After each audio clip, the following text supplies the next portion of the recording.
الحمد لله الذي لم يزل عالما قديرا سميعا بصيرا، والصلاة والسلام على من أرسله بالحق بشيرا ونذيرا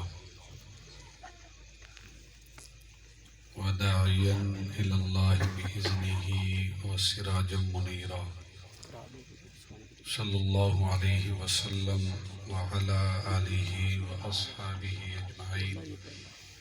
أما بعد، أعوذ بالله من الشيطان الرجيم. بسم الله الرحمن الرحيم. لقد من الله على المؤمنين إذ بعث فيهم رسولا من أنفسهم يتلو عليهم آياته ويزكيهم ويعلمهم الكتاب والحكمة. صدق الله العظيم. قال الله تبارك وتعالى في القرآن المجيد والفرقان الحميد في شان حبيبه مخبرا وامرا: إن الله وملائكته يصلون على النبي يا أيها الذين آمنوا صلوا عليه وسلموا تسليما. اللهم صل وسلم على رسولك الكريم وآله الطاهرين. رب اغفر وارحم وأنت خير الراحمين. الصلاة والسلام عليك يا سيدي يا رسول الله وعلى آلك وأصحابك يا حبيب سيد الله. الصلاة والسلام عليك يا سيدي يا رسول الله وعلى آلك وأصحابك يا إمام الأنبياء والمرسلين. اللهم صل وسلم على رسولك الكريم وآله الطاهرين. رب اغفر وارحم وأنت خير الراحمين. خوش بخت جنہیں سید ابرار ملیں گے، خوش بخت جنہیں سید ابرار ملیں گے، وہ عید کا دن ہوگا جو سرکار ملیں گے، اور کملی میں چھپا لیں گے میرے آقا حشر میں، کملی میں چھپا لیں گے میرے آقا حشر میں، ہم جیسے انہیں جو بھی گناہ گار ملیں گے۔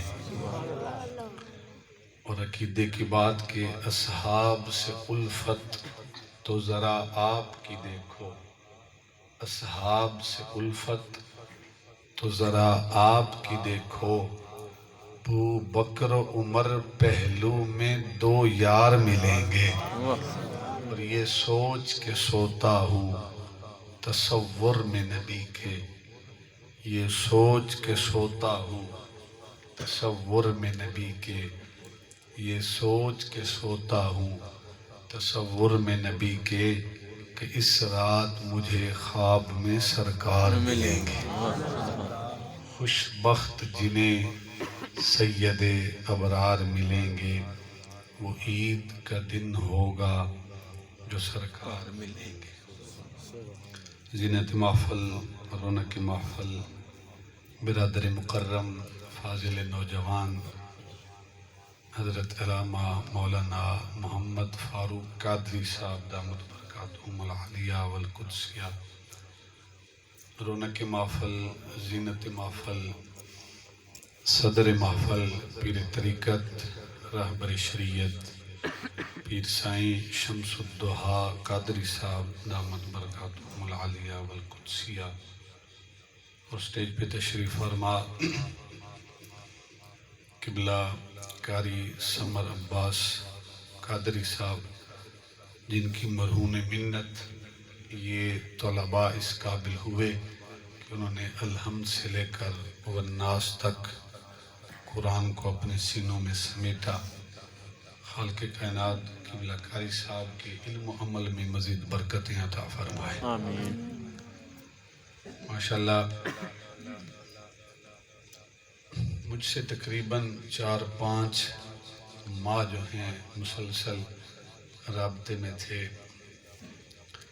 میرے چھوٹے بھائی ہیں وزیر خان صاحب تو مسلسل کہ 10 ربیع الاول کی جو رات ہے وہ آپ نے ٹائم جو ہے ہمیں دینا ہے. 10 دن ہے، رات 11 غالباً، تو یہ ٹائم آپ نے ہمیں دینا ہے. تو میں نے کہا انشاءاللہ آپ کو ٹائم دیں گے. اور آج جب ہم آئے تو حاجی ان کے جو والد صاحب ہیں، چچا جان ہیں، حاجی علی احمد صاحب اور سجاد خان صاحب، ماشاءاللہ انہوں نے بڑا پرتکلف عشائیہ جو ہے اس سے ہمیں نوازا. ہم دعا کرتے ہیں خالق کائنات حاجی صاحب کی اہلیہ مرحومہ کی بخشش و مغفرت فرمائے. حاجی صاحب کے اللہ رب العزت کاروبار میں اور دسترخوان میں مزید وسعتیں عطا فرمائے. آمین. قبلہ علامہ فاروق قادری صاحب نے بڑی خوبصورت باتیں کی، چند باتیں لیکن کمال کی باتیں. اور ضرورت بھی ہے اس چیز کی کہ آج ہمارے ہاں جو علم کی اگر ناقدری ہے سب سے زیادہ تو ہمارے ہاں ہے. ہم صاحب علم کی قدر اتنی نہیں کرتے، اور علم کی بجائے جو ہمیں اسٹیج پہ بیٹھ کے جنت کے ٹکٹ تقسیم کرنے والا ہے یا بے عملی کی طرف ہمیں لے کے جانے والا ہے. ہم بلکہ ایک بڑا خوبصورت جملہ کسی نے کہا کہ ہمارے ہاں ایسا ہے کہ ہر ڈگڈگی بجانے والے کو چند افراد مل جاتے ہیں، کہ وہ جیسا بھی ہے اس کو کچھ نہ کچھ افراد مل جاتے ہیں. تو ہمارے ہاں بھی یہی ہے. خالق کائنات ہمیں اہل علم کی قدر کرنے کی توفیق عطا فرمائے. آمین. چونکہ محفل میلاد بھی ہے اور اس کے ساتھ ساتھ دستار فضیلت بھی ہے، انشاءاللہ میں کوشش کروں گا کہ ان بچوں کی حوصلہ افزائی کے لیے بھی چند کلمات آپ احباب کے گوش گزار کروں، اور محفل میلاد کے حوالے سے بھی انشاءاللہ میں اپنی گزارشات جو ہے اس کے اندر کوشش کروں گا کہ مقصد میلاد بھی ہو اور ساتھ اصلاح بھی ہو، ساتھ عقیدے کا بیان بھی ہو، اور ساتھ جو ہے ہمارے حفاظ ان کی حوصلہ افزائی کے لیے بھی کچھ انشاءاللہ میں کوشش کروں گا کہ ان ساری چیزوں کو جو ہے وہ میں سمیٹوں. آپ احباب سے ایک چیز کے التماس کرتا ہوں کہ آپ احباب اپنی توجہ جو ہے وہ میری طرف رکھیں بجائے ادھر ادھر دیکھنے کے. پچھلے دنوں میرا ایک پروگرام تھا، حسن خان صاحب میرے ساتھ آئے ہوئے ہیں دریا خان میں بکھر میں، تو وہاں بھی اسی طرح باہر ان کا ایک مجمع لگا ہوا تھا، اندر پروگرام نہیں تھا، اور سیم یہی کنڈیشن تھی. وہاں تھوڑی تھوڑی ہوا جو ہے وہ قدرتی چل رہی تھی، لیکن باقی مجمع اسی انداز میں بڑے ذوق اور شوق کے ساتھ، یعنی آخر کا جو بندہ ہے وہ بھی اس کی نظریں بھی اسٹیج کے اوپر جو ہے وہ میرے چہرے پر جمی ہوئی تھی. تو ایسے مجمع سے بیان کرنے میں اور کلام کرنے میں انسان کو ایک لذت بھی محسوس ہوتی ہے کہ میں جن کو سنانے آیا ہوں وہ مجھے سننے کے لیے بےتاب بیٹھے ہیں. تو میں صرف ایک چیز کی التماس کروں گا کہ جو چند لمحے میں آپ احباب سے مخاطب ہوں، آپ احباب بڑی توجہ کے ساتھ میری گفتگو کو سماعت کریں گے.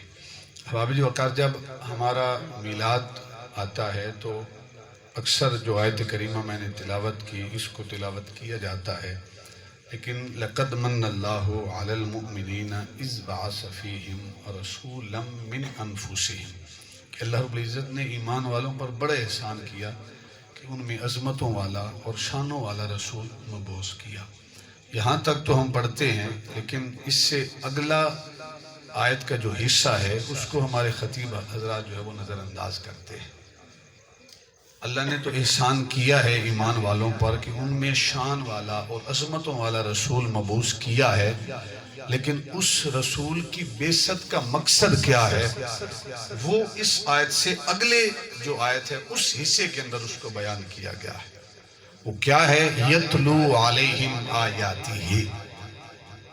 اللہ کا نبی اس دنیا میں تشریف لائے ہیں تو کوئی مقصد ہے آنے کا، بعثت کا کوئی مقصد ہے. ساؤنڈ والے حضرات کدھر بیٹھے؟ تھوڑی کو جو ہے نا آواز جو ریپیٹ ہو رہی ہے تھوڑی یہ بند کر دیں، یعنی آواز ریپیٹ نہ ہو، سمجھ آئے عوام کو. تو حضور کی بعثت کا کوئی مقصد بھی ہے. وہ مقصد کیا ہے؟ پہلا مقصد اسی آیت کے اندر جسے خالق کائنات نے ارشاد فرمایا یتلو علیہم آیاتہ، حضور کی آمد کا مقصد کیا ہے؟ حضور قرآن کی آیتوں کی تلاوت کرنے کے لیے تشریف لائے۔ اگر ہم جشن میلاد تو منائیں، گھروں کو سجائیں، بازاروں کو سجائیں، گلیوں کو سجائیں، لیکن قرآن کی آیتوں کے ساتھ ہمارا تعلق نہ ہو تو گویا ہم نے میلاد کو تو منایا ہے، مقصد میلاد کو ہم نے نظر انداز کر دیا ہے۔ اور اللہ کے نبی ابی بن کعب حضور کے صحابی ہیں، بڑی خوبصورت آواز میں قرآن کی تلاوت کیا کرتے تھے۔ حضور ارشاد فرماتے ہیں میرے غلام، میرے رب نے مجھے حکم دیا ہے اور آپ کا نام لے کر حکم دیا ہے کہ وہ قرآن کی تلاوت کریں اور میں سامنے بیٹھ کر قرآن کو سنوں۔ صحابی رسول عرض کرتے ہیں یا رسول اللہ میرے رب نے میرا نام لیا ہے؟ فرمایا ہاں تیرے رب نے تیرا نام لے کر فرمایا ہے۔ تو صحابی رسول کی آنکھوں میں آنسو آ گئے، پھر اس نے قرآن کی تلاوت کا آغاز کیا اور اللہ کے نبی سامنے بیٹھ کے سن رہے ہیں۔ ایک اور صحابی اسی طرح حدیث ستہ کی حدیث مبارکہ ہے کہ یا رسول اللہ سرکار نے فرمایا کہ میرے سامنے آپ قرآن کی تلاوت کریں۔ وہ صحابی عرض کرتے یا رسول اللہ میں قرآن کی تلاوت کروں آپ کے سامنے جبکہ قرآن آپ کے اوپر نازل ہوا ہے؟ اللہ کے نبی نے فرمایا میں اس چیز کو پسند کرتا ہوں کہ کوئی اور قرآن پڑھے اور میں سامنے بیٹھ کر قرآن کی تلاوت سنوں، میں اس چیز کو پسند کرتا ہوں۔ اس حضور کے غلام نے قرآن کی تلاوت کرنا شروع کی۔ جب اس آیت پہ پہنچا کہ اللہ رب العزت ہر قوم کے اوپر ایک گواہ لائیں گے اور اے محبوب ہم آپ کو ساری سابقہ امتوں پر گواہ بنائیں گے، اللہ کے نبی نے ارشاد فرمایا کہ رک جا، ہم رک جا یہاں پہ۔ تو صحابی رسول رکا اور اس نے جب آنکھیں کھولی نہ سرکار کے چہرے پہ ڈالی تو اللہ کے محبوب کی آنکھوں سے چھم چھم آنسو برس رہے ہیں۔ یعنی حضور اس بات کو پسند کرتے ہیں کہ حضور کے غلام قرآن کی تلاوت کریں اور اللہ کے محبوب اس قرآن کی تلاوت کو سماعت فرمائیں۔ آج کیا ہمارا یہ ذوق ہے؟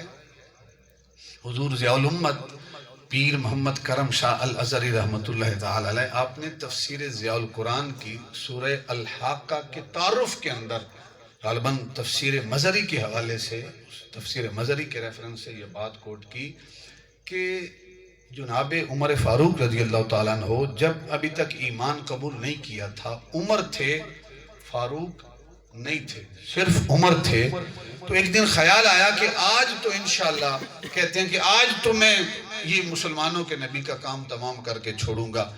ارادہ غلط ہے، پاس ہتھیار چھپا کے اللہ کے محبوب بھی گھر سے نکلے ہیں اور صحن حرم کی طرف بڑھ رہے ہیں، ادھر جناب عمر جو ہیں وہ بھی گھر سے نکلے ہیں، ان کا ارادہ غلط ہے۔ اللہ کے محبوب پہلے صحن حرم میں داخل ہو گئے۔ جب حضور حرم شریف کے اندر پہلے داخل ہوئے تو سرکار نے نماز پڑھنا شروع کر دی۔ عمر کہتے ہیں کہ دیکھوں تو صحیح کہ مسلمانوں کا نبی یہ جو نماز پڑھتا ہے، یہ جو عبادت کرتا ہے، اس میں کہتا کیا ہے؟ تو پاس چھپ کے بیٹھ گئے، سنو تو صحیح کہ مسلمانوں کا نبی جو عبادت کر رہا ہے اس میں کہتا کیا ہے؟ اللہ کے نبی نے سورہ الحاقہ کی تلاوت جو ہے بلند آواز سے آپ نے کرنا شروع فرما دی۔ فرمایا الحاقۃ ملحاقہ وما ادراک ملحاقہ کذبت ثمود وعاد بالقاریہ فاما ثمود فاہلکوا بالطاغیہ۔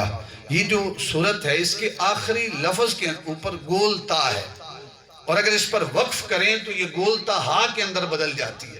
الحاقہ ملحاقہ وما ادراک ملحاقہ کذبت ثمود وعاد بالقاریہ، تو ہر لفظ کے اندر وقف کریں تو ہا کے اندر بدل جاتی ہے، یعنی پوری صورت ایک منظم شکل کے اندر ہے۔ تو جناب عمر فاروق نے جب اللہ کے محبوب کی زبان سے قرآن کی اس آیتوں کی تلاوت سنی نا تو دور بیٹھے ہیں، چھپ کے بیٹھے ہیں، تو دل میں خیال آیا۔ وہ خیال کیا ہے؟ کہتا ہے کہ جناب عمر فرماتے ہیں کہ یہ جو کلام ہے یہ تو مجھے کسی شاعر کا کلام لگتا ہے، مجھے کسی شاعر کا کلام لگتا ہے۔ اللہ کے نبی اسی سورت کی تلاوت فرماتے ہوئے اسی آیت پہ پہنچے، اسی سورت کی آیت اور اللہ کے نبی نے قرآن کی اس آیت کی تلاوت کی نماز کے اندر اور فرمایا وما ہوا بقول شاعر، یہ کسی شاعر کا کلام نہیں ہے۔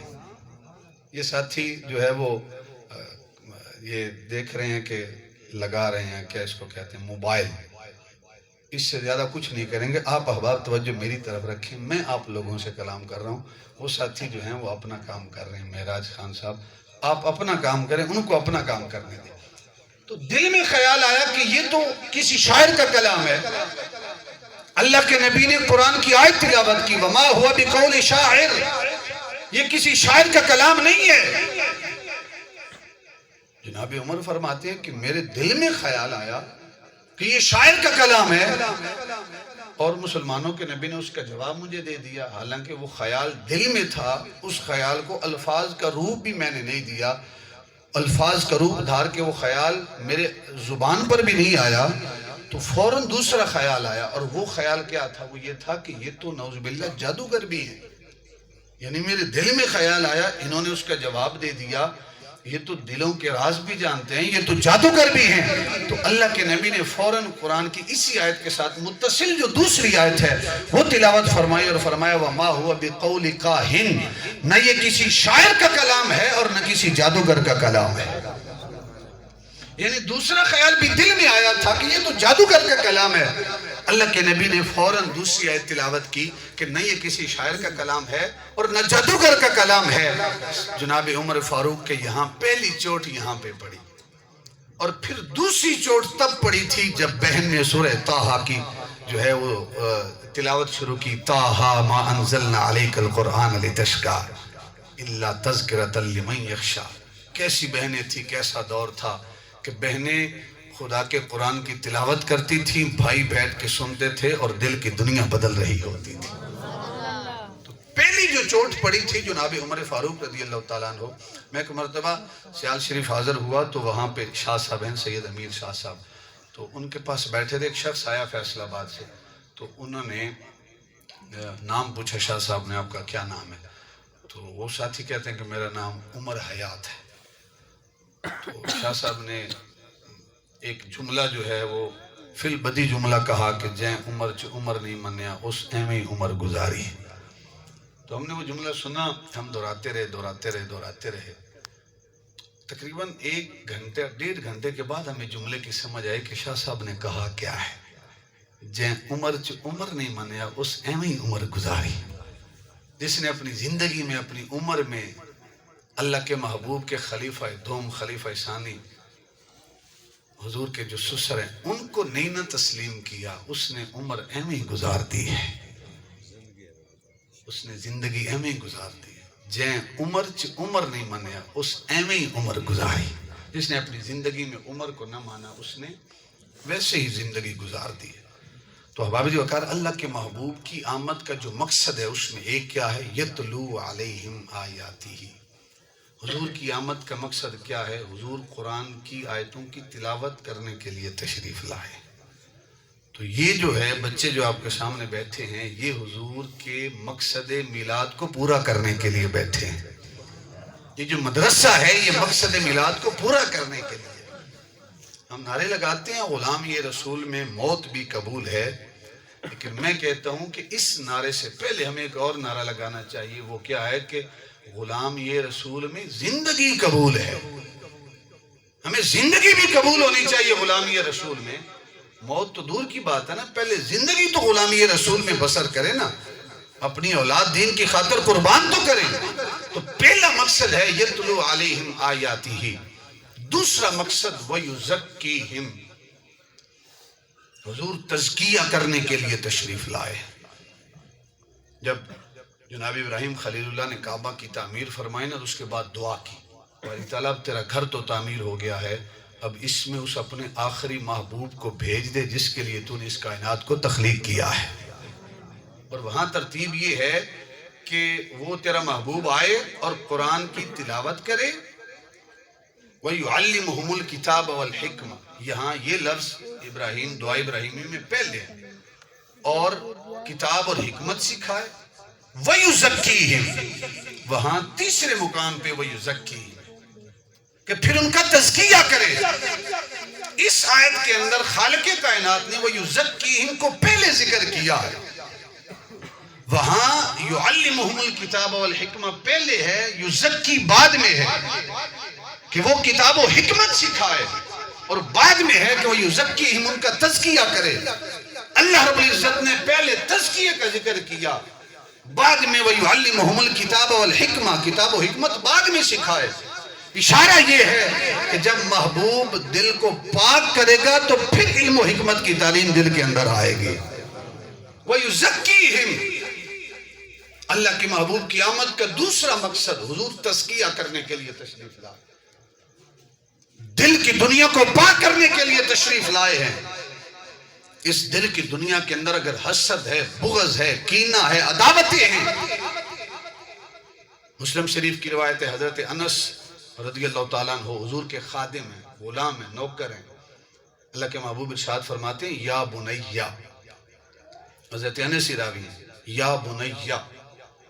علماء تشریف فرمائیں سرکار نے یہ نہیں فرمایا اے میرے خادم، اے میرے نوکر، اے میرے خدمت گزار، اے میرے غلام۔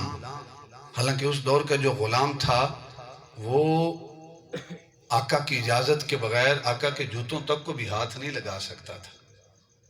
غلام آقا اس کا مالک تھا، کہتا کہ بھئی دھوپ میں کھڑا ہو جا۔ آج جو ہمارے پاس کام کرتے ہیں یہ غلام نہیں ہیں، یہ اجرت لیتے ہیں، مہینے کی اجرت لیتے ہیں، اگر نہ دیں تو وہ کہیں گے بھئی ہم کہیں اور کام کرتے ہیں۔ تو وہ غلام اور تھے۔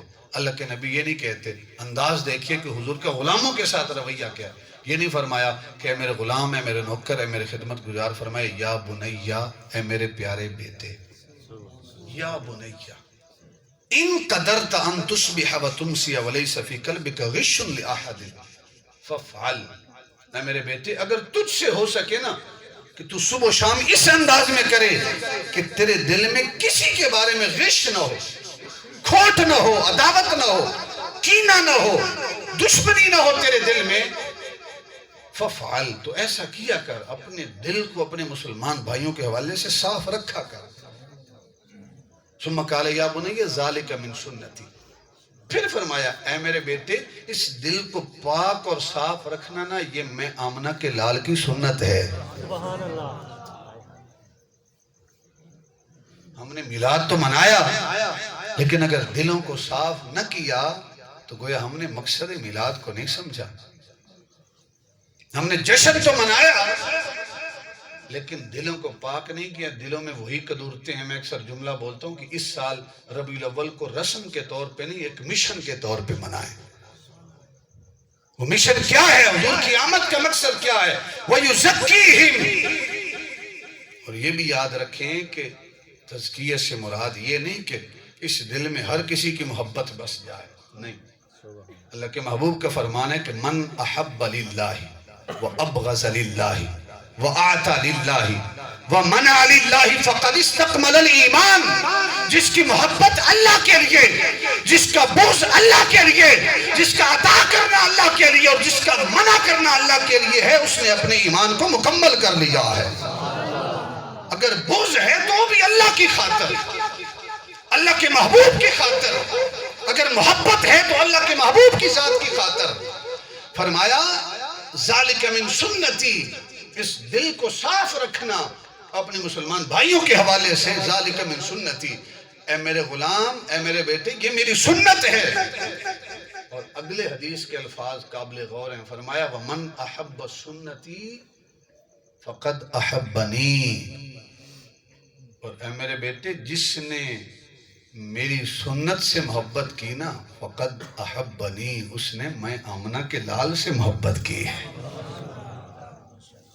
ایک سادہ سا سوال کروں گا، اتنا ماشاءاللہ بڑے پڑھے لکھے اور سنجیدہ لوگ بیٹھے ہیں کہ اگر سرکار کی سنت سے محبت سرکار سے محبت کہلاتی ہے تو نعوذ باللہ سرکار کی سنت سے نفرت پھر کس سے نفرت بنے گی؟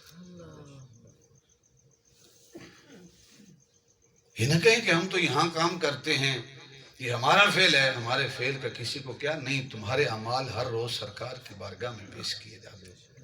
اگر اچھے عمل ہوں تو حضور فرماتے ہیں میں اللہ کی تعریف کرتا ہوں، اور اگر عمل اچھے نہیں ہوتے تو تم یہ کہتے ہو کہ میرا یہاں عمل ہے، میں یہاں شراب پیتا ہوں، میں یہاں رشوت لیتا ہوں، میں دودھ کے اندر پانی ملاتا ہوں، ملاوٹ کرتا ہوں، میرے عمل کا کسی کو کیا نہیں، تیرے برے عمل ہوتے ہیں تو یہ نہ کہ میرا عمل ہے، اللہ کے نبی کو تکلیف ہوتی ہے۔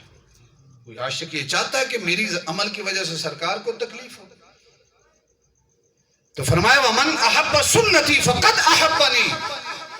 ہم کہتے ہیں یہ مولویوں کے کام ہے یہ سنتیں ان کو زندہ کرنے، نہیں، ہم اس لیے کہتے ہیں کہ حضور کی سنت سے محبت کرو گے گویا سرکار سے محبت کر رہے ہو۔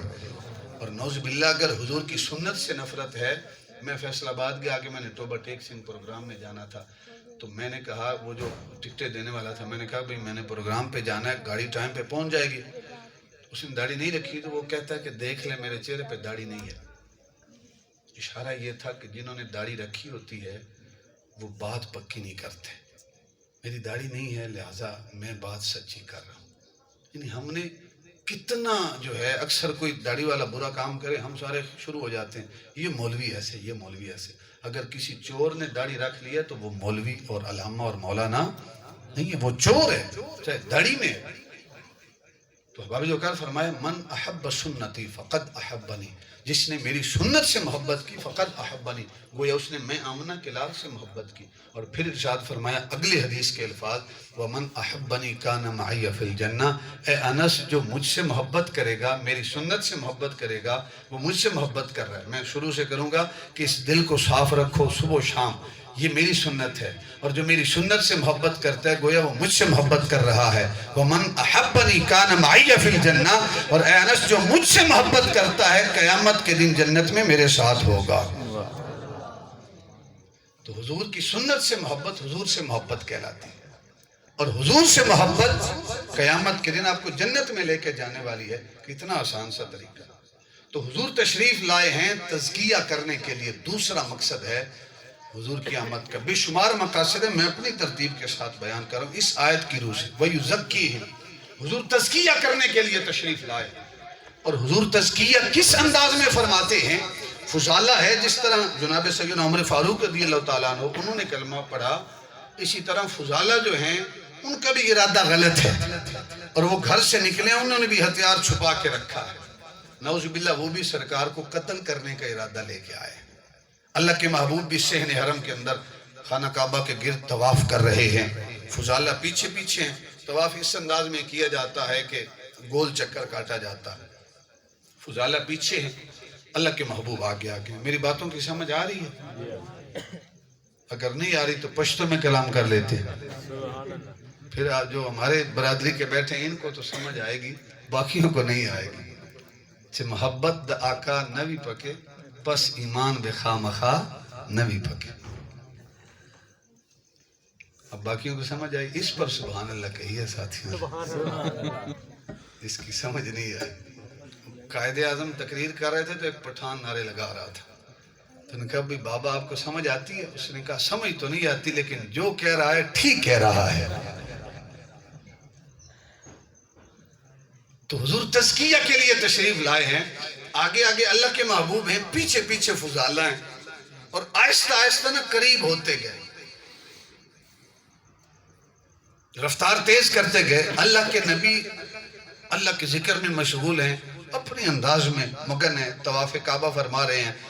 وہی زکیہم کی بات کر رہا ہوں کہ حضور کیسے تزکیہ فرماتے ہیں۔ فضالہ آہستہ آہستہ قریب ہوتے ہوتے ہوتے جب بالکل قریب ہو گیا، فلما دنا من، جب بالکل حضور کے قریب ہو گیا، جو اس کا غلط ارادہ تھا اس کو عملی جامہ پہنانے کے لیے، جو ہی اس نے ہتھیار کی طرف یہ جو بھی اس کے پاس تھا اس کو ہاتھ بڑھایا نہ، تو اللہ کے نبی نے پیچھے مڑ کے دیکھا نہیں ہے، پیچھے مڑ کے دیکھا نہیں ہے کہ آنے والا کون ہے، بلکہ اللہ کے نبی آگے چلتے چلتے سرکار نے فضالہ سے پوچھا افضالتو، حمزہ استفہام کا ہے، افضالتو، اے میرے پیچھے آنے والے کیا تو فضالہ ہے؟ اس نے کہا نعم، ہاں میں فضالہ ہوں۔ اللہ کے نبی نے دوسرا سوال کیا، اور اپنے عقیدے پہ ناز کرنا چاہیے تجھے، اللہ کے نبی نے دوسرا سوال کیا، ماذا کنت تحدث به نفسک، اے فضالہ یہ تو بتا کہ دل میں کیا ارادہ لے کے آیا ہے، کیا ارادہ لے کے آیا ہے؟ فضالہ نے کہا لا شیء، میرا کوئی ارادہ نہیں ہے، بلکہ جھوٹ بولا اور کہتا کنتو اذکر اللہ تعالی، میں تو اللہ کا ذکر کرتے کرتے یہاں تک پہنچا ہوں، میرا کوئی غلط ارادہ نہیں ہے۔ فضحک النبی صلی اللہ علیہ وسلم، اللہ کے نبی نے تبسم فرمایا، چہرے پہ مسکراہٹ کے آثار ہیں کہ اے فضالہ تیرے دل میں کچھ اور ہے، زبان پہ کچھ اور ہے، اور یہ بارگاہ وہ ہے جہاں زبان اور دل کا رشتہ ایک ہونا چاہیے۔ یہ اللہ کے نبی کی بارگاہ ہے، یہاں جو دل پہ ہونا چاہیے وہی زبان پہ ہونا چاہیے۔ اللہ کے نبی نے تبسم فرمایا، مسکرائے، اور اس کے بعد اللہ کے نبی نے یہ نہیں فرمایا کہ اے فضالہ مجھے کیوں قتل کرنا چاہتے ہو، کیوں شہید کرنا چاہتے ہو، میں نے کون سا تمہیں نقصان پہنچایا ہے، میں نے کون سا تیرے بھائی کو قتل کیا ہے، تیرے بابا کا قتل کیا ہے، مجھے کیوں قتل کرنا چاہتے ہو؟ میں اگر آپ لوگوں سے سوال کروں کہ کوئی میرا قاتل ہوتا، اس طرح میرے قریب آ جاتا تو میرا رویہ کیا ہوتا؟ اس سے ہتھیار چھین کے اس پہ وار کرتا یا بھاگ جاتا۔ آپ میں سے کوئی ہوتا یقیناً یہی عمل کرتا، لیکن اللہ کے نبی نے ان دونوں کاموں میں سے کوئی ایک کام بھی نہیں کیا، بلکہ فضالہ کے الفاظ ہیں۔ فضالہ کہتے ہیں اللہ کے نبی نے ارشاد فرمایا، اے فضالہ بڑا عرصہ ہو گیا ہے ہم سے دور رہتے ہوئے، اے فضالہ ذرا میرے قریب آنا، سبحان اللہ، ذرا میرے قریب آنا۔ سرکار نے فضالہ کو قریب کیا، اور اگلے الفاظ فضالہ کے ہیں، ثم وضع یدہ علی صدری، واحد متکلم کا صیغہ، کہ سرکار نے فرمایا، فضالہ کہتے ہیں کہ اللہ کے نبی نے ارشاد فرمایا، فضالہ بڑا عرصہ ہو گیا ہے ہم سے دور رہتے ہوئے، اے فضالہ ذرا میرے قریب آ۔ میں قریب ہوا تو اللہ کے نبی نے اپنا ید اللہ والا ہاتھ اٹھایا، اور ید اللہ والا ہاتھ اٹھا کے سرکار نے میرے سینے پہ رکھ دیا، اور میں نے محسوس کیا جیسے میرے کندھوں کے سارے بوجھ اتر گئے۔ بعد بوجھ نظر نہیں آتے لیکن ہوتے ہیں۔ اگر باپ بوڑھا ہو جائے نا، سفید داڑھی ہو جائے، اور بچی گھر جوان بیٹھی ہو، کوئی رشتہ لینے کے لیے تیار نہ ہو، جہیز کے لیے پیسے نہ ہوں، باپ دیہاڑی کرتا ہو، 700-800 دن کے کماتا ہو، اس باپ سے پوچھو نا اس کے کندھوں پہ کتنا بوجھ ہوتا ہے۔ تو بے شمار ایسے بوجھ ہوتے ہیں جو ہوتے ہیں لیکن نظر نہیں آتے۔ فضالہ کہتے ہیں لوگوں، جب سرکار نے اپنا ہاتھ اٹھا کے میرے سینے پہ رکھا، میں نے محسوس کیا کہ میرے کندھے کے سارے بوجھ اتر گئے، میں نے ٹھنڈک کا احساس اپنے سینے میں کیا۔ اور اگلے الفاظ بھی فضالہ کے ہیں، فرماتے ہیں واللہ ما رفع یدہ عن صدری حتی ما خلق اللہ شیئا احب الی من، فرماتے ہیں لوگوں اللہ کی عزت کی قسم ہے، جب سرکار نے ہاتھ نہیں رکھا تھا میں قاتل بن کے آیا تھا، ارادہ قتل کا تھا، نعوذ باللہ قتل کرنے کے ارادے سے گھر سے چلا تھا، لیکن سرکار نے ہاتھ رکھا۔ سرکار کے ہاتھ رکھنے سے پہلے روئے زمین پر اگر کسی چہرے سے عداوت تھی تو سرکار کے چہرے سے عداوت تھی، اگر کسی سے دشمنی تھی تو سرکار کے چہرے سے دشمنی تھی، اگر کسی سے بغض کرتا تھا تو سرکار سے بغض رکھتا تھا۔ لیکن فرماتے ہیں اللہ کی عزت کی قسم، جب سرکار نے ہاتھ رکھا، ہاتھ اٹھانے کی دیر تھی، اگر روئے زمین پر کوئی چہرہ مجھے پیارا لگتا تھا تو سرکار کا رخ والضحیٰ مجھے پیارا لگتا تھا۔ اللہ اکبر، یا رسول اللہ، سرکار کی آمد، منٹھار کی آمد، ذرا اونچا بولو، ذرا زور سے بولو، نعرہ حیدری۔ تھکتے نہیں گئے؟ ہاتھ کھڑے کرو کہ جڑے جڑے تھک گئے ہو، یعنی ماشاءاللہ جاگ رہے ہو۔ بعض اوقات بندے جسمانی طور تے موجود ہونے، ذہنی طور تے نہیں موجود ہوندے۔ ایک جگہ میں بیان کر رہا سا، میں کہ ہاتھ کھڑے کرو کہ جڑے جڑے سہیں گئے ہو، کسے بھی ہاتھ کھڑا نہیں کیتا، میرے والد صاحب بیٹھے سن انہوں نے ہاتھ کھڑا کر چھڑے۔ میں کہا ابو جی میں تے آکھیا سی کہ جڑے ستے ہوئے نے وہ ہاتھ کھڑا کرو، والد صاحب نے میں ستے اساں تاں ہی ہاتھ کھڑا کیتا سی۔ فرمایا کہ یا رسول اللہ اب کوئی چہرہ اگر مجھے پیارا لگتا ہے تو آپ کا چہرہ پیارا لگتا ہے، یہ ہے وَيُزَكِّي ہے۔ حضور نے تزکیہ کیا، دل کو پاک کیا، اور حضور کی آمد کا مقصد ہے وَيُزَكِّي ہے۔ حضور تزکیہ کرنے کے لیے تشریف لائے ہیں. احباب جو وقار فضالہ واپس پلٹے. نوجوان بیٹھے ہیں. میں اپنے نوجوان بھائیوں سے اگلی جو روایت ہے اس میں مخاطب ہوں.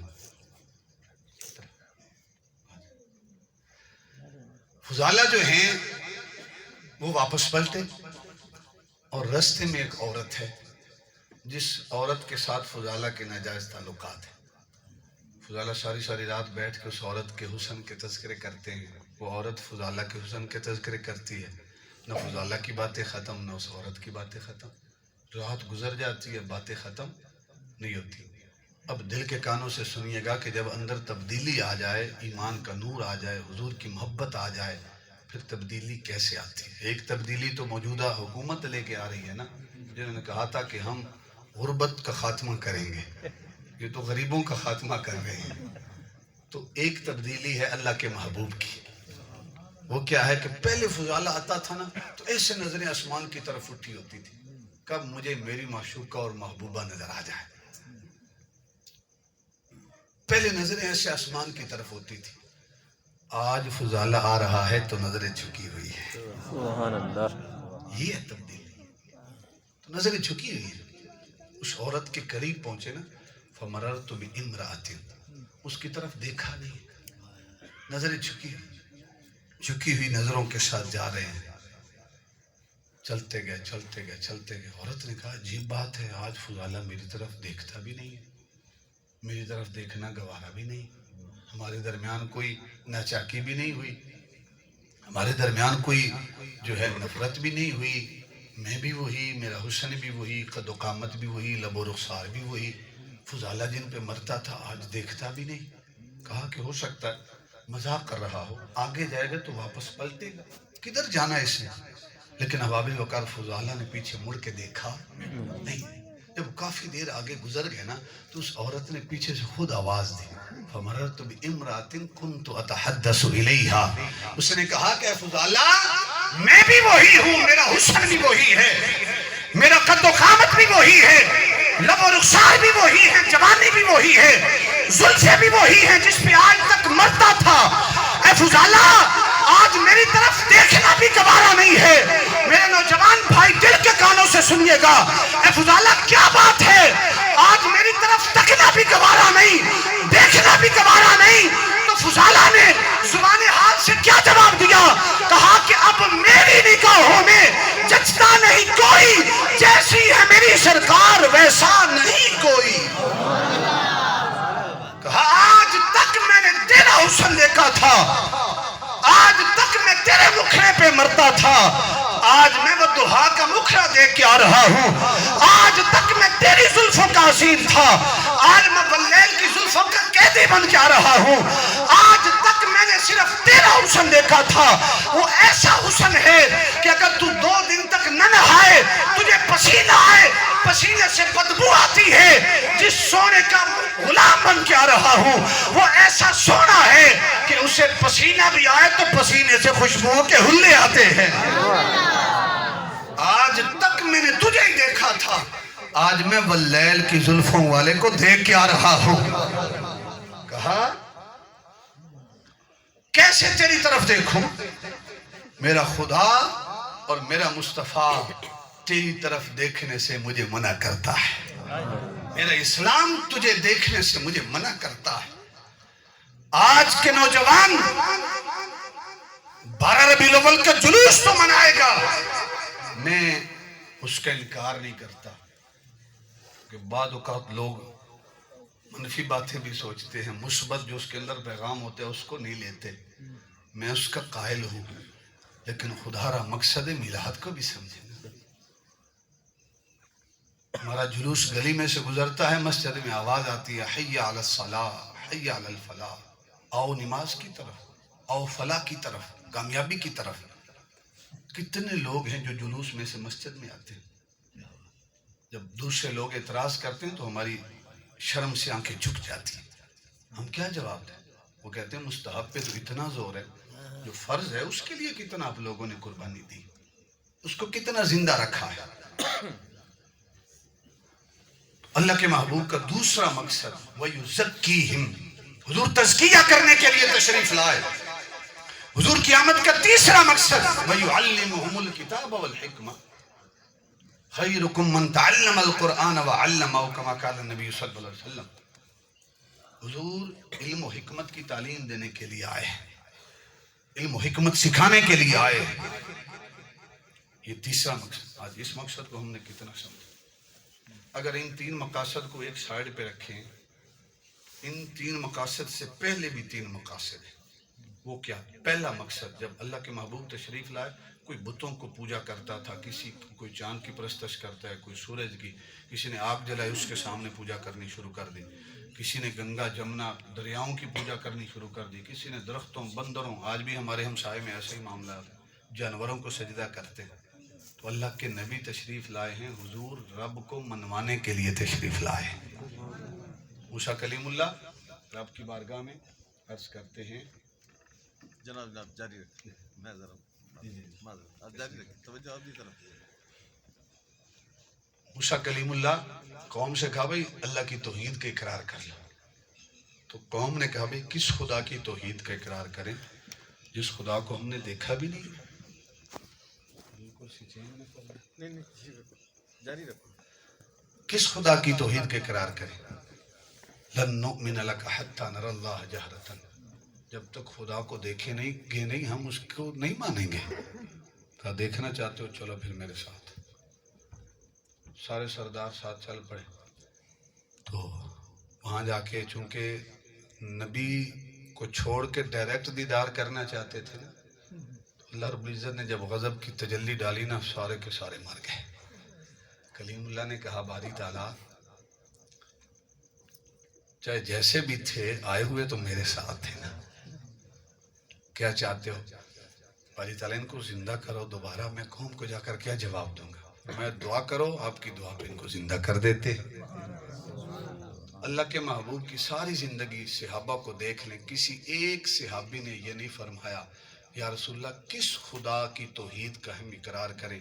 کسی ایک صحابی نے یہ نہیں فرمایا کہ حضور جب تک خدا کو دیکھیں گے نہیں اس وقت تک مانیں گے نہیں. کسی ایک صحابی کا میں نے نہیں پڑھا. اگر کسی کی نظروں سے گزرا ہو تو میرے علم میں اضافہ ہوگا, اگر مجھے بتائیں تو. کسی ایک صحابی نے اس فرمائش کا اظہار نہیں کیا کہ جب تک خدا کا دیدار نہیں کریں گے اس وقت تک نہیں مانیں گے. اور کر بھی کیسے سکتے تھے؟ انہوں نے کہا کہ ہم نے خدا کو نہیں دیکھا, حبیب خدا کو تو دیکھ لیا ہے نا, حبیب خدا کو تو دیکھ لیا. تو وہ تین مقاصد اگر سائڈ پہ رکھیں, ان تین کو ہم پہلے لیں. پہلا مقصد حضور رب کو منوانے کے لیے تشریف لائے. دوسرا مقصد لَقَدْ كَانَ لَكُمْ فِي رَسُولِ اللَّهِ أُسْوَةٌ حَسَنَةٌ, حضور نمونہ دینے کے لیے تشریف لائے. اگر حضور بشریت کا جامہ پہن کے آئے, ہم حضور کی بشریت کا انکار نہیں کرتے. بشریت کا انکار کرنے والا نص قطعی کا انکار کرنے والا ہے, وہ دائرہ اسلام سے خارج ہے. ہم بشریت کا انکار نہیں کرتے, لیکن اس کے ساتھ ساتھ ایک اور خاص بات وہ بھی یاد رکھیں کہ حضور بشر ہیں, حضور بشر ہیں, لیکن ہم جیسے بشر نہیں ہیں. علماء کے لیے چند باتیں کہ ہم بشر ہیں اور حضور سید البشر ہیں. ہم بشر ہیں, حضور انور البشر ہیں. ہم بشر ہیں, حضور اکرم البشر ہیں. جو اپنے جیسا کہتے ہیں میں ان سے مخاطب و نادا انسان, تو کل انعام ہے, حضور تو خیر الانام ہے. تو گناہگار ہے وہ انبیاء کے تاجدار ہیں, تو گمنام ہے وہ شاہ لامکاں ہیں. نبی تیرے اور میرے جیسا نہیں ہے. کیوں نہیں ہے؟ اس لیے نہیں ہے کہ تو اور میں پیدا ہوں نا تو گھر میں بدبو آتی ہے, میرا نبی پیدا ہو تو گھر میں خوشبو آتی ہے. بات سن رہے ہیں نا سارے؟ تو اور میں پیدا ہوں نا تو گھر میں دائی کی ضرورت پڑتی ہے, میرا نبی پیدا ہو تو دائی کی ضرورت نہیں پڑتی. تو اور میں پیدا ہوں تو اماں کو درد ذہ ہوتا ہے, میرا نبی پیدا ہو تو جناب آمنہ کو درد ذہ نہیں ہوتا. تو اور میں پیدا ہوں غسل کی ضرورت پڑتی ہے, میرا نبی پیدا ہو غسل کی ضرورت. فرق کیا ہے؟ تو اور میں پیدا ہوں ناف کاٹنے کی ضرورت پڑتی ہے, میرا نبی پیدا ہو ناف بریدہ پیدا ہوتا ہے، تو اور میں پیدا ہوں نام ماں باپ رکھتے ہیں، دادا دادی اور نانا نانی رکھتے ہیں، میرا نبی پیدا ہوتا ہے نام عرش کا خدا رکھتا ہے، تو اور میں پیدا ہوں تو گھر میں شور شرابہ ہوتا ہے، اللہ کا نبی پیدا ہو پوری کائنات میں سناٹا ہوتا ہے، تو اور میں چلے گرد و غبار اٹھتا ہے، اللہ کا نبی چلے ہدایت کے چشمے پھوٹتے ہیں، تو اور میں کلام کرے منہ سے تھوک نکلتا ہے، اللہ کا نبی کلام کرے اذا تکلم رؤیا کالنور یخرج من بین شنایا ہو، اللہ کا نبی کلام کرے منہ سے نور نکلتا ہے، تیرے اور میرے پسینے سے بدبو آتی ہے، اللہ کے نبی کے پسینے سے خوشبو آتی ہے، تو اور میں سو جائیں تو وضو ٹوٹ جاتا ہے، اللہ کا نبی سوئے تنام عینایا ولا ینام قلبی، وضو ٹوٹتا نہیں ہے، تو اور میں چلے تو صرف آگے دیکھتے ہیں، اللہ کا نبی چلے آگے بھی دیکھتا ہے پیچھے بھی دیکھتا ہے، تو اور میں کسی کے پانی میں تھوک دے پینا تو دور کی بات کوئی اسے دیکھنا بھی گوارا نہیں کرتا، میرا نبی کڑوے کنویں میں تھوکے کڑوا کنواں بھی میٹھا ہو جائے، تو اور میں اگر کسی کے پانی کے پیالے میں انگلیاں رکھے، علماء بیٹھے ہیں فقہ کی اصطلاح ہے کہ مستعمل ہو گیا ہے قابل استعمال نہیں رہا، آپ وضو نہیں کر سکتے، اللہ کا نبی پانی کے پیالے میں اپنی انگلیاں رکھے انگلیوں سے پانی کے چشمے جاری ہو جائے، تو اور میں کسی کے دودھ کو منہ لگائے لوگ کہیں جھوٹا ہو گیا ہے، اللہ کا نبی دودھ کے پیالے کو منہ لگائے 70 صحابہ پئیں دودھ پھر بھی بڑھ جائے، تو اور میں اگر کسی کی طرف انگلی کا اشارہ کرے آگے سے جواب ملے خبردار دوبارہ اشارہ کیا تو انگلی کاٹ کے رکھ دوں گا، میرا نبی انگلی کا اشارہ کرے چاند دو ٹکڑوں میں تقسیم ہو جائے، میرا نبی انگلی کا اشارہ کرے ڈوبا ہوا سورج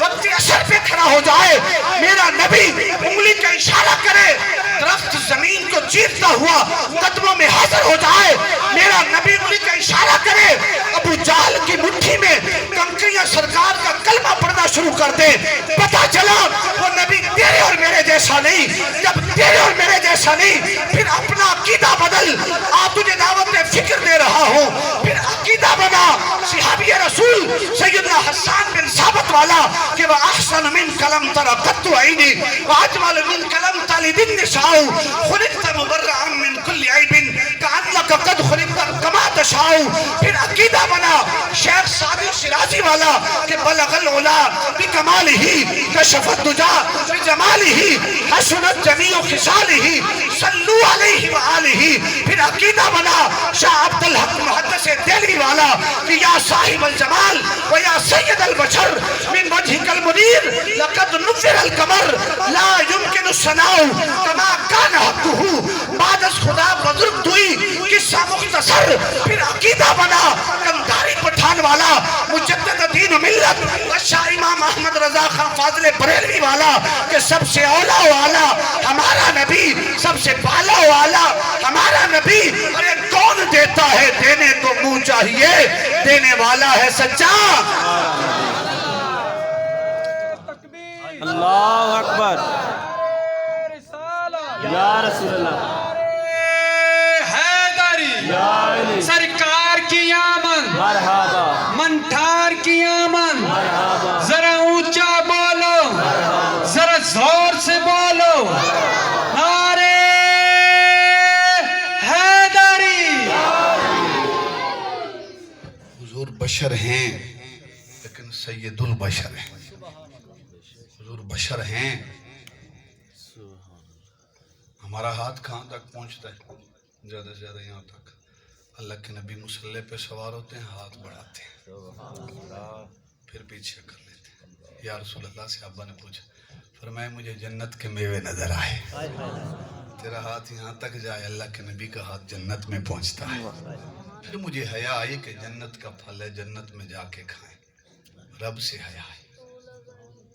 حوابی وقار اللہ کے محبوب کی آمد کا دوسرا مقصد حضور اسوہ دینے کے لیے تشریف لائے، اگر حضور کی ذات ملائکہ میں سوتی سرکار فرماتے کتب علیکم الصیام، روزے فرض کیے گئے، سیدنا بلال کہتے حضور آپ تو رکھتے نہیں ہیں بھوک، آپ نے کبھی دیکھی نہیں ہے، آپ تو ملائکہ ہیں، ہم کیسے روزہ رکھیں؟ اللہ کے نبی نے پہلے اپنی زندگی کا نمونہ پیش کیا، ایک خاص بات کر رہا ہوں، اللہ کے نبی نے جب اعلان نبوت کیا یا ایھا الناس قولوا لا الہ الا اللہ تفلحوا، لا الہ الا اللہ کا اقرار کرو کامیاب ہو جاؤ گے، فلاح پا جاؤ گے۔ لوگوں نے دلیل مانگی تو اللہ کے نبی نے پہلے دن چاند کو 2 ٹکڑے نہیں کیا، سورج کو غرب سے طلوع نہیں کیا، پتھروں سے کلمہ نہیں پڑھائے۔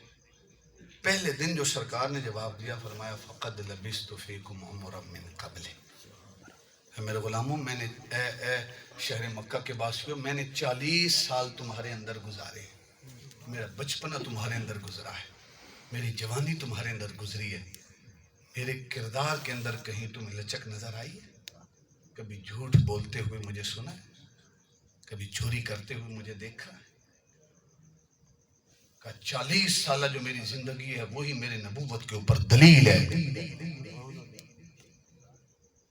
سرکار نے دلیل پہلے دی، دعویٰ بعد میں کیا۔ ہم دعوے کرتے ہیں، دلیلیں ہمارے پاس ہوتی کوئی نہیں، ہوا میں دعوے کرنے کے ہم بڑے قائل ہیں، دلیل کوئی نہیں ہوتی۔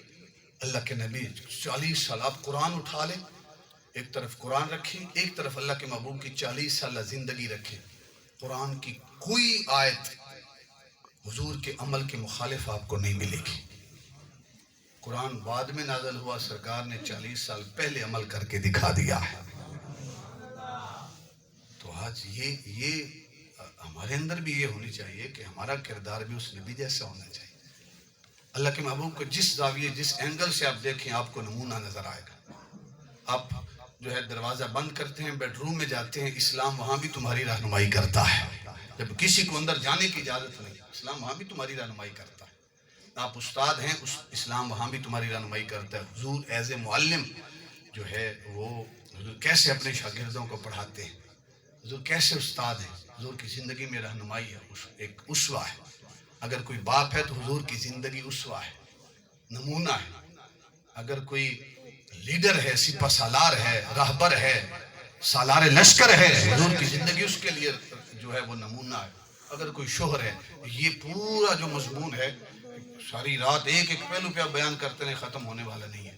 ایک جو ہے وہ روایت صرف بیان کروں گا اور اس کے بعد میں اپنا موضوع آگے لے کے چلوں گا کہ حضور کی ذات ہمارے لیے نمونہ اس حوالے سے بھی ہے کہ حضور شوہر بھی ہیں، حضور کے گھر ازواج مطہرات ہیں، مومنوں کی مائیں ہیں۔ تو ایک دن سرکار تشریف لائے، میرے والد صاحب جو ہیں ان کے سامنے میں نے یہ روایت بیان کی نا، تو کہتے ہیں کہ بھئی دوسرے لوگوں کو سنایا کرو، اپنے لوگوں کو نہ سنانا یہ روایت۔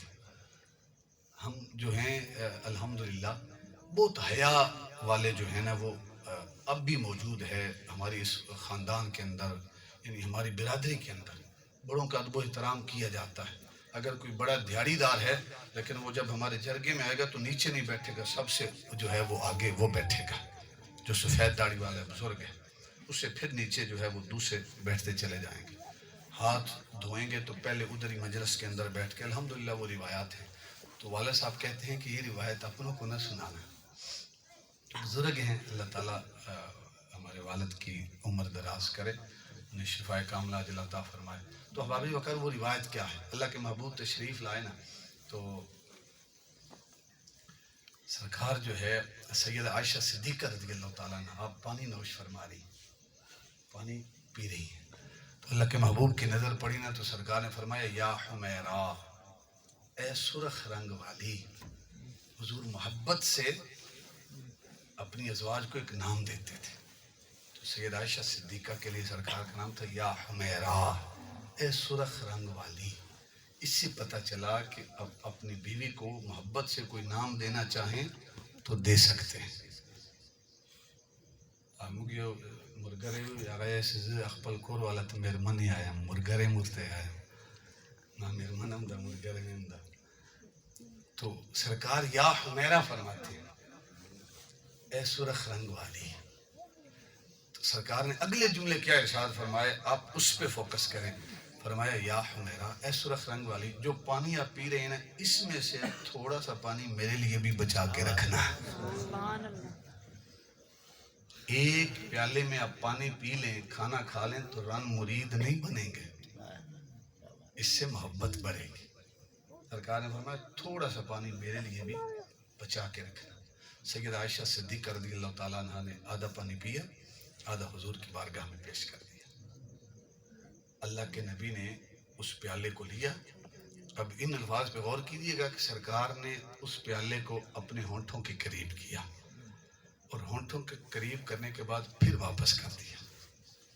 ہونٹوں کے قریب کیا, پھر واپس کر دیا اور پھر پوچھا یا حمیرہ, اے سرخ رنگ والی, یہ تو بتا کہ اس پیالے کے اوپر تیرے ہونٹ کہاں پہ لگے ہیں؟ جہاں تیرے ہونٹ لگے ہیں وہیں پہ میں ہونٹ رکھ کے پانی پینا چاہتا ہوں. مجھے بتائیں, اگر کوئی شوہر اپنی بیوی سے اتنی محبت کرے تو بات طلاق تک جائے گی؟ ہمارے ہاں تو طلاق الحمدللہ ہے ہی کوئی نہیں. دوسری کر لیں, تیسری کر لیں, لیکن طلاق نہیں. وہ سب آپس میں ایسے رہیں گے جیسے بہنیں ہیں. الحمدللہ طلاق کا کنسیپٹ ہے ہی نہیں. یعنی یہ وہ ایک واحد حلال شے ہے جس سے اللہ رب العزت کا عرش بھی تھر تھرا اٹھتا ہے. تو فرمائے تھوڑا سا پانی میرے لیے. سرکار نے اس انداز میں پانی پیا. میں آپ لوگوں سے سوال کرتا ہوں, ہمارے گھر کے ماحول پتہ کیوں بگڑتے ہیں؟ جب ایک دوسرے کو برداشت نہیں کرتے. ایک دوست مجھے کہتا ہے کہ بھائی نے اپنی بیوی کو, میری بھابھی کو طلاق دے دی. میں نے کہا وجہ کیا بنی؟ کہتا ہے کہ بھائی جو ہے وہ سبزی بازار سے لے کے آیا اور میری جو بھابھی تھی وہ کھیتوں سے ساگ توڑ کے لائی تھی. بھابھی نے کہا ساگ پکائیں گے, بھائی نے کہا نہیں میں سبزی لے کے آیا ہوں, سبزی پکائیں گے. یہ کتنی سی بات ہے. آج سبزی بھی پک سکتی ہے, کل ساگ بھی پک سکتا ہے. آج ساگ بھی پک سکتا ہے, کل سبزی بھی پک سکتی ہے. لیکن اس چھوٹی سی بات کو لے کے بات بڑھتے بڑھتے بڑھتے طلاق تک چلے گی. اللہ کے محبوب کی زندگی ہمارے لیے نمونہ ہے. ہم تجارت کرتے ہیں, سرکار کی ذات کو ہم نمونے کے طور پہ نہیں لیتے, سوائے چند چیزوں کے جہاں ہم سرکار کو نمونے کے طور پہ لیتے ہیں. باقی سارے شادی کرنی ہو تو ہم نہیں علماء سے آگے پوچھتے کہ سرکار نے شادی کس انداز میں کی تھی, سید کائنات کو کس انداز میں رخصت کیا تھا. اس حوالے سے بھی سرکار کی ذات ہمارے لیے نمونہ ہے. پہلے اس سے پہلے نا جی, حکمار سے پہلے جو ویلے دی جا رہی ہوتی ہے نا دولہے کے اوپر, وہ میرا موضوع یہ نہیں ہے. اس حوالے سے میرا ایک دو کلپ ہیں شادی کے حوالے سے میرے پیج کے اوپر. تو پہلے ویلے دی جا رہی ہوتی ہے, مار کے اوپر آ کے ایسے ان کو موت پڑتی ہے جیسے کوئی مولوی نے اپنے گھر لے کے جانے ہیں. بھئی تیری نوح جو ہے, جو تیرے بیٹے کی بیوی بننے جا رہی ہے, اس کے پاس جائے گی, یہ مولوی کا نہیں ہے. تو ویلے دیتے ہوئے ہمیں کوئی نہیں ہوتا, مولوی صاحب تھوڑے تھوڑے کرو, کٹ کرو, کم کرو. گویا کہ یہ مولوی صاحب جو ہیں انہوں نے لے کے جانا, یہ مولوی کا حق نہیں. یہ تو آپ کی جو ہے بہو ہے, یہ تو اس کا نوح ہے, اس کا حق ہے, اس کے پاس جائیں گے. تو ویلے دیتے ہوئے میں کو نہیں یاد ہوتا, وہاں اتارے ہوتے ہیں. حالانکہ قیامت کے دن پوچھا جائے گا, اے بندے بتا من این اکتسبہ من این انفقہ, یہ پیسہ کمایا کہاں سے تھا اور پھر خرچ کہاں پہ کیا ہے. جن کے نیک کاموں پہ خرچ ہو رہا ہے وہ خوش ہو جائیں, قیامت کے دن وہ سرخرو ہیں. اور جنہوں نے کمایا بھی حرام سے ہے اور خرچ بھی حرام طریقے سے کیا ہے, دونوں سوالوں کے اوپر جو ہے وہ سزا ہوگی, تیار ہو جائے. تو دوسرا مقصد اگر ان تین کو سائڈ پہ رکھیں تو حضور کا کیا, حضور نمونہ دینے کے لیے تشریف لائے. تیسرا مقصد یاسین والقرآن الحکیم انک لمن المرسلین علی صراط مستقیم تنزیل العزیز الرحیم لتنذر قوما ما انذر آباؤہم فہم غافلون. حضور کی آمد کا مقصد آپ ڈرانے کے لیے تشریف لائے, انذار کے لیے حضور تشریف لائے, حضور آخرت کی فکر دینے کے لیے تشریف لائے. انا ارسلناک شاہدا ومبشرا ونذیرا, ہم نے آپ کو شاہد بنایا ہے, مبشر بنایا ہے اور نذیرا, ڈرانے والا بنا کے بھیجا. میں اگر رستے میں کھڑا ہوں, آگے پل ٹوٹا ہوا ہے, پیچھے سے گاڑیاں فل سپیڈ میں آ رہی ہیں, تو میں اگر خیر خواہ ہوں تو کہوں گا نا کہ بھئی رک جائیں, گاڑی گر جائے گی, آگے پل ٹوٹا ہوا ہے. تو میں خیر خواہ ہوں آنے والوں کا. حضور ڈرانے کے لیے تشریف لائے ہیں, آخرت کی فکر دینے کے لیے تشریف لائے ہیں. کہ میرا کوئی امتی جہنم کا ایندھن نہ بنے، قبر کے عذاب کے اندر مبتلا نہ ہو۔ لیکن افسوس آج کا ہمارا ثنا خان جب ممبر پہ آتا ہے، سٹیج پہ آتا ہے، تو وہ کہتا ہے لوکاں مینوں آن در آیا رات قبر دی کالی۔ میں نے کہا لوکاں نے نہیں آن در آیا، یہ تو سرکار کا منصب ہے۔ حضور اس منصب کے لیے، اس منصب کو لے کے آئے ہیں۔ حضور قیامت کا مقصد، حضور انذار کے لیے، آخرت کی فکر دینے کے لیے تشریف لائے۔ بے شمار حضور قیامت کے مقاصد ہیں، 6 مختصر جو ہیں وہ میں نے بیان کیے۔ حضور آئے جو ہے وہ معروف